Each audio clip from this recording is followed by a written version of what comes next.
Halo, selamat datang di Nadi Harapan. Kali ini, kita akan menyelami sebuah gagasan yang lahir dari perasaan yang mungkin sangat kamu kenali. Kita mulai dari sebuah pertanyaan yang mungkin sering banget berputar di kepala kita.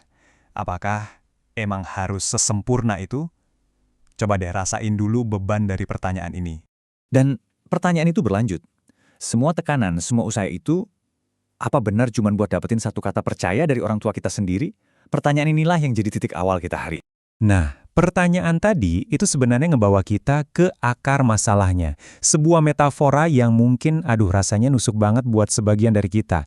Rumah yang terasa seperti ruang sidang. Ini kenyataan yang pahit ya. Buat sebagian dari kita, rumah yang seharusnya jadi tempat paling hangat, tempat kita bisa jadi diri sendiri, justru jadi tempat yang paling gak aman. Rumah bukan lagi tempat buat pulang dan berlindung, melainkan, ya itu tadi, sebuah ruang sidang. Tempat di mana kita selalu merasa dihakimi, selalu jadi terdakwa.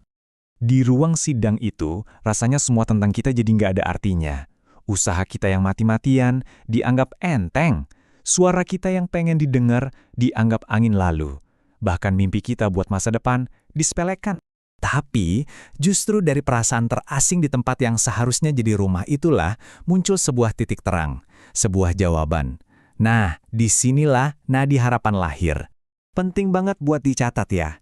Ruang ini saya ciptakan bukan untuk menumpuk amarah atau ngajarin cara membenci.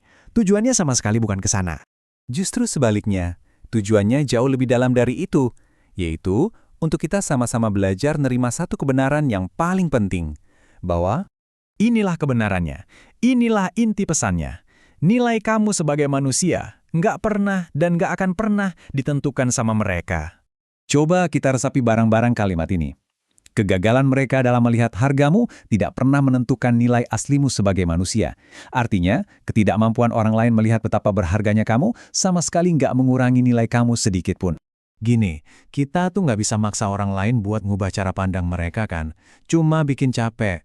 Tapi yang sepenuhnya ada dalam kendali kita itu adalah apa yang ada di dalam sini, di dalam diri kita. Kita punya kekuatan penuh buat terus menjaga detak harapan itu tetap hidup. Dan itulah kenapa tempat ini namanya Nadi Harapan. Filosofinya simpel tapi kuat banget. Selama nadi kita masih berdenyut, artinya harapan itu juga masih ada. Di sini tempat kita buat belajar bangkit lagi, bareng-bareng tanpa harus nunggu persetujuan atau validasi dari siapapun. Oke, terus gimana kita melangkah dari sini? Nah, bagian terakhir ini adalah sebuah ajakan hangat buat kamu. Yuk kita tumbuh bareng-bareng. Buat kamu yang lagi berjuang di luar sana, ingat 3 langkah ini ya. Pertama, bertahanlah. Kamu jauh lebih kuat dari yang kamu kira. Kedua, jaga detak harapan itu. Lindungi baik-baik apinya supaya nggak padam. Dan yang ketiga, dan ini yang paling penting, kita tumbuh bareng-bareng. Kamu nggak sendirian kok. Dan sebagai penutup, sebuah pengingat sederhana tapi tulus dari saya. Saya ada di sini.